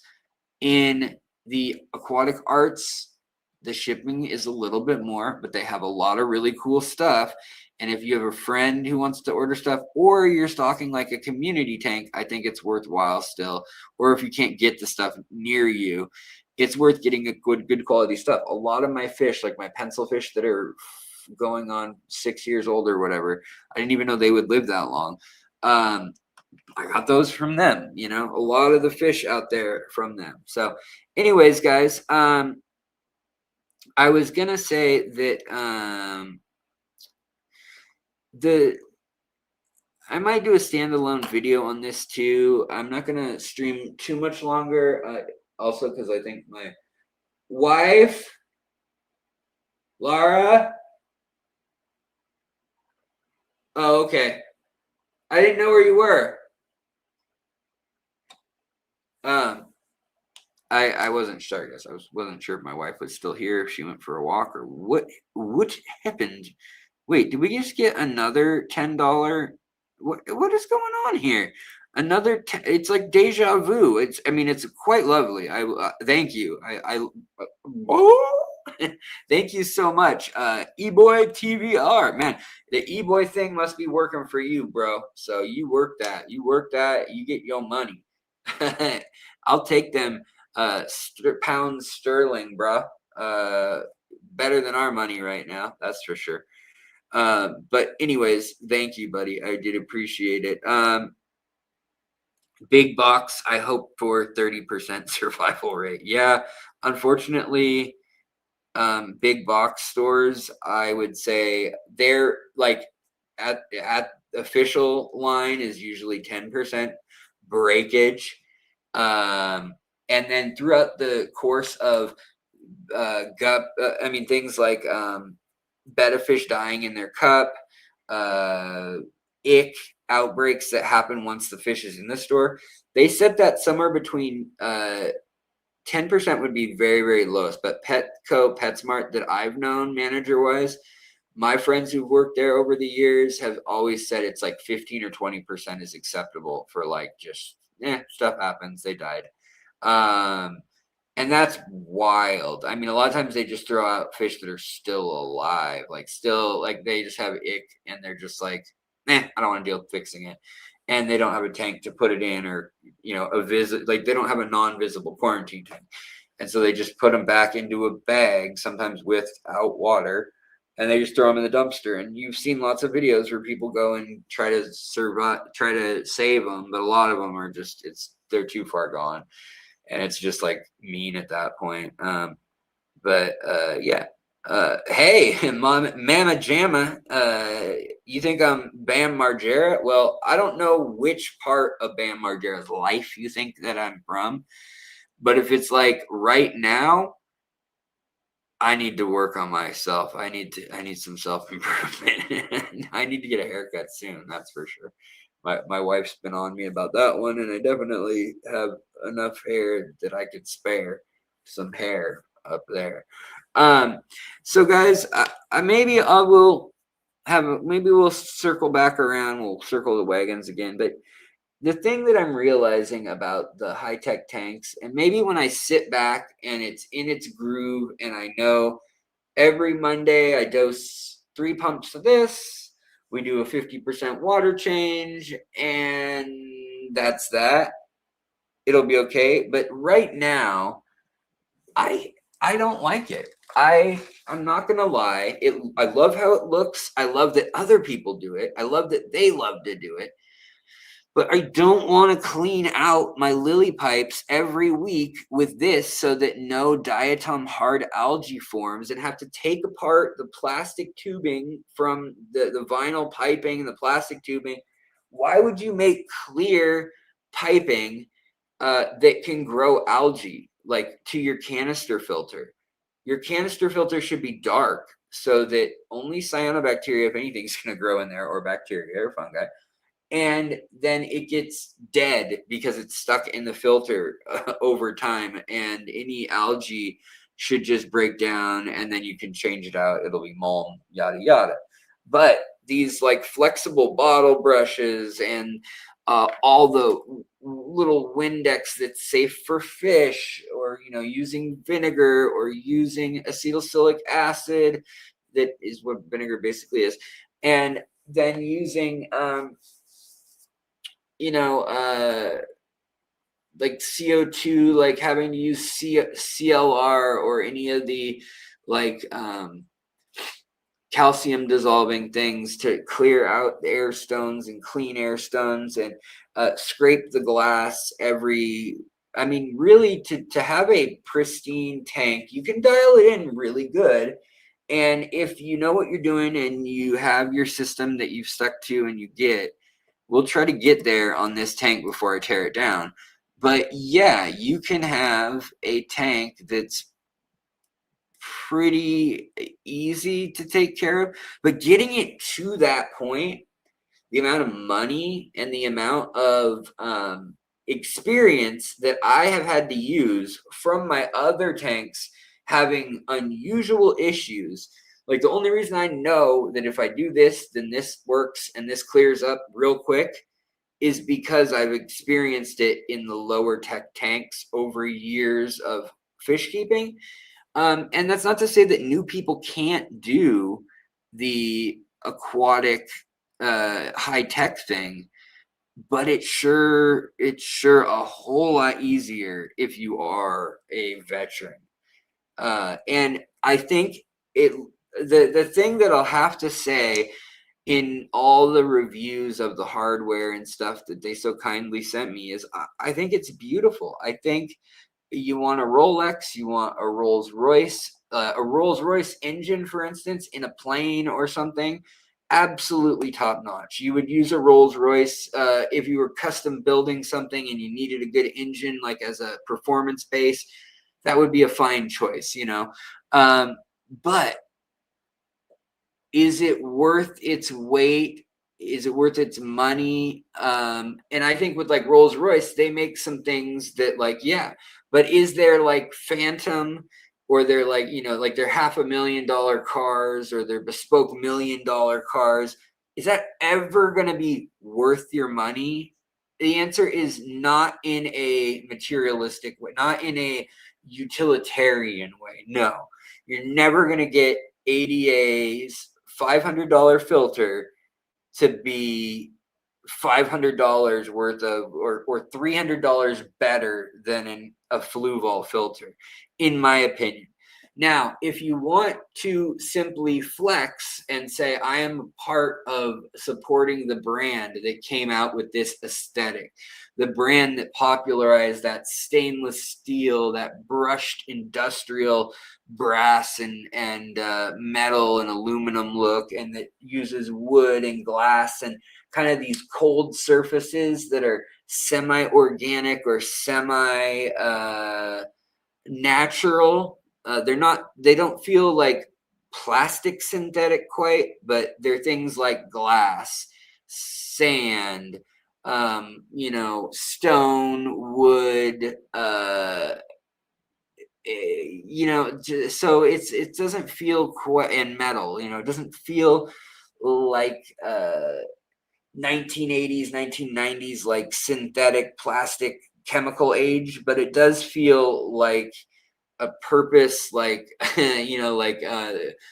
in Brooklyn, Williamsburg, Brooklyn, the like redone loft, or the restaurant in Austin, Texas, or the up and coming part of town where they've turned an old, I don't know, an old carriage house into a tap room or something, and they leave all the beams exposed, and they add copper fixtures and put a couple quirky neon lights and those fake Edison lights with the there's a feeling about the look, and it's very either the Japanese complete minimalism of ADA and the idea that you want to be as separated or as non-separated from the glass box of water and the flow, and you don't want to see how it works, you don't want to see the filter, you just want to see a lily pipe at most, maybe not even that, maybe you even hide that,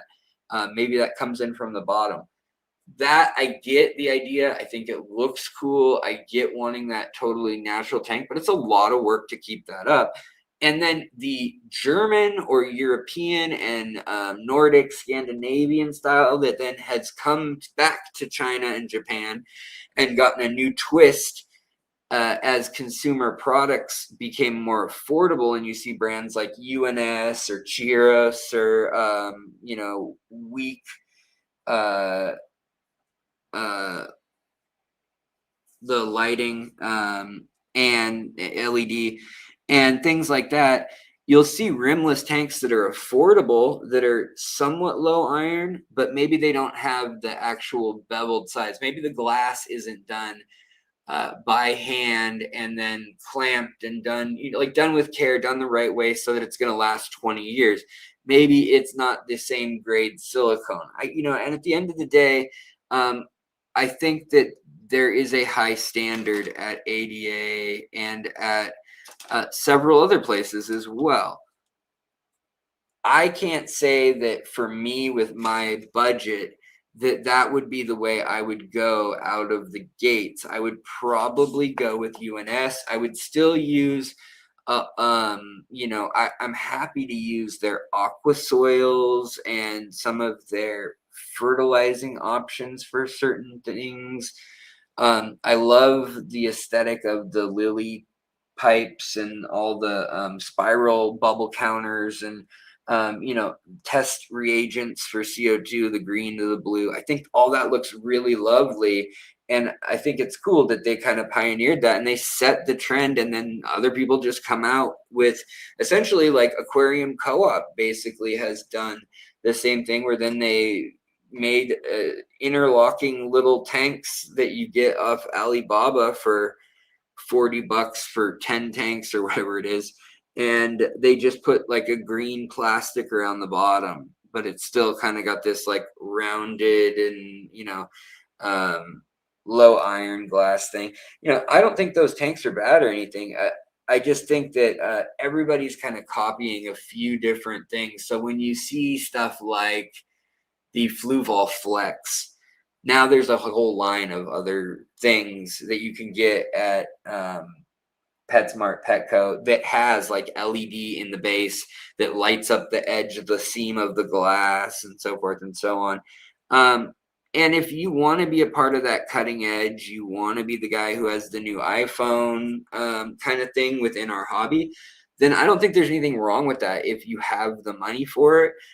I think that it would kind of be cooler if people spent that kind of money on things like buying from a breeder who's maybe breeding fish that are endangered or something like that, something a little bit more noble perhaps, or conservation minded. But at the same time, like, you can't expect everyone to be like that all the time, and there's only so many places available to put your money in that do that kind of thing.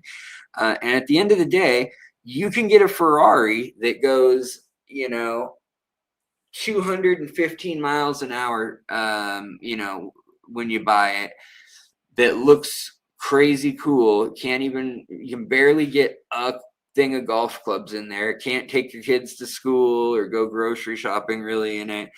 But it'll do 215 and handle real well, and it looks crazy. But I think that you can also nowadays with UNS or Boost Plant or Twin Star, Archaea, all these other kind of adjacent brands too, you can get a lot of that, not all of it, but you can get a lot of it from the Dodge Hellcat, or that is like the Venom version or whatever it's called, where it can go 200 and it's got 1,000 horsepower, 900 horsepower out of the gate, and it can go super fast, So all of that, I think, is like, well, do you want to spend 120 grand on a car that can go 210 miles an hour? Or do you want to spend 900,000, or you could pay 400,000, or you could pay 1.4 million, it all just depends. And at a certain point, it's very just statusy / you're doing it because it's new, or it's limited, or it's something quirky, something cutting edge. And only time will tell a lot of times with those things. When people like that collect things like iPhones, different iPhone models and so forth, you never know in the time what's going to be the gold standard of the next 10 years. Because who would have predicted for sure that it was going to be rimless tanks that made, quote unquote, an aquascape look professional. Like really, people are just ripping off the and cleaning the rims of, you know, dollar per gallon tanks, and then not, when they take their picture, they're just careful not to show the bottom frame and so forth. You see that kind of stuff now more and more, but almost every tank in the contest, in the AGAIC,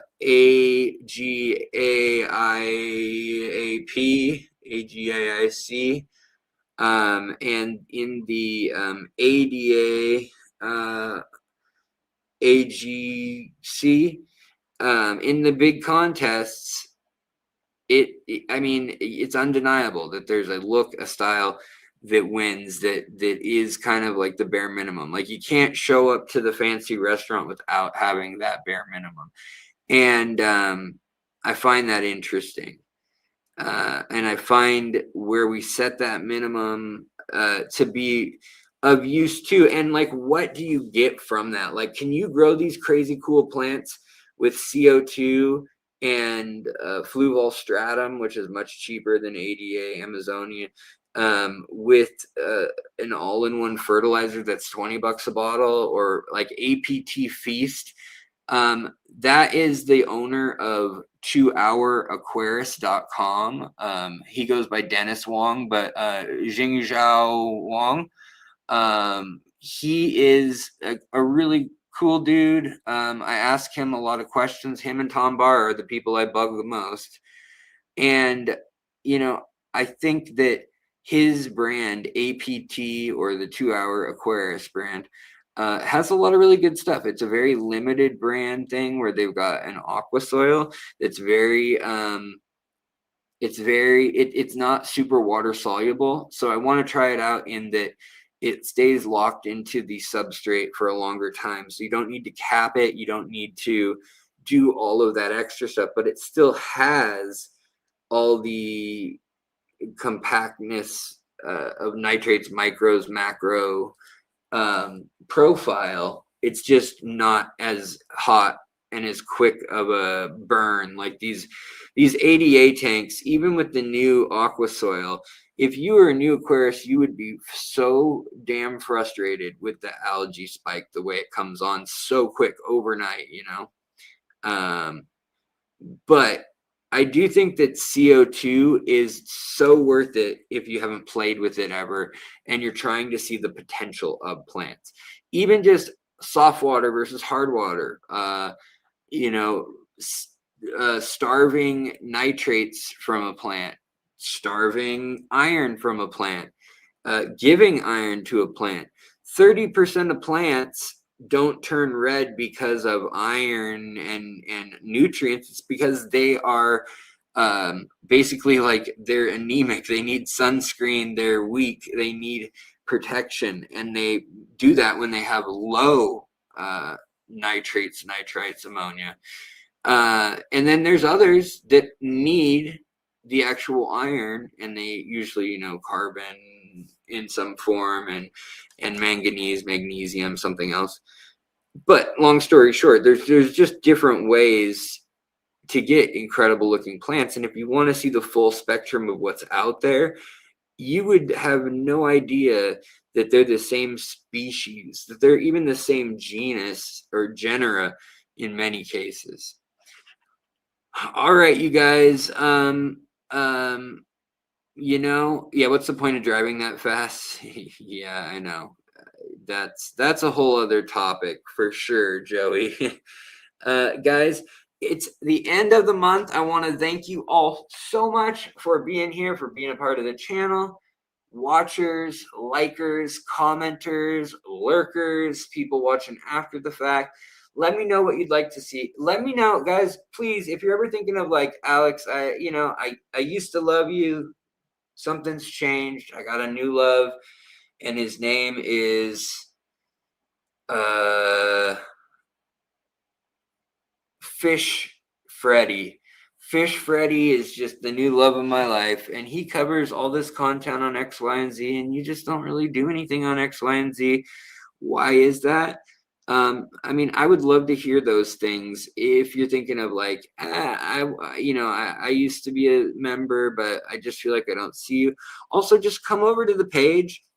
I'm not saying you need to be a member or anything. I'm saying come over to the page, member or not, and come just search on YouTube or Google, search at Fishtory, pull up the homepage, go over to videos and not most popular, don't look there, go to most recent and see if you're missing any, because a lot of folks will be like, oh, I didn't see that or that. And also all the live streams are somewhere else, which is really frustrating. So just pop by and check it out. Banana plant, you need hard water, good minerality, and good light. The leaves need good light to so that they can convert all the sugars and stuff back into the starch and the carbs to store them as those bananas. But yeah, they need high light. They like warm water, high light, and also alkaline, or at least like 7.5 to 8.5 water with 3 to 800 TDS, KH of 10 or GH of 12, like pretty high. That's what they like. That's what I like. Do do do do do do do do do do do do do do do do do. The best things in life are free, but you can give them to the birds and bees. I want money. That's what I like. I want money. That's what I like. You guys, I'm gonna get out of here. I'm also getting tired, and my mouth is dry. My mouth is dry, and I'm getting mumbly mouth. But I got some stuff for you that'll be rolling out soon. Also, I want to get back on the species spotlights. I just hadn't been to a species to spotlight other than my own, which is fine, but I wanted to get you guys some kind of fun new stuff. Yeah, I don't usually do April Fool's jokes anymore. There's just too much stress in the world right now. I don't think my heart can take it. I think too much crazy crap is going to go on in the world tomorrow, yesterday, today. Anyways, I'm probably going to sit this April Fool's Day out in any meaningful way. But you guys, I love you for hanging out with me. Thank you for being such fun, caring people. And we'll also have some more visitors, guests on the stream. Maybe we'll just do an open house night soon, where if you want, you can have the link and you can just pop up and we'll just hang out and chat. We haven't done one of those in like a couple years, and I miss those. And I feel like even though we're at 100,000, there's still just like 1,000 of y'all that come and check in regularly. So it really hasn't changed that much. They don't show my content to a ton of people. So, unless it's who knows why it goes like quote unquote viral, but I feel like our community still ends up very tight because it's those of you who are very like-minded. Maybe you just have search histories just like mine or something, but I appreciate it. And I appreciate seeing the same names and faces over and over. And it really does mean a lot. So thank you guys. And I will talk to you later. And I'm sure I'll talk to a lot of you in the comments. Take care of your critters. Take care of yourself. And the world will take care of you in the end of the book. All right, guys. Take care. Bye. Kitty cat, where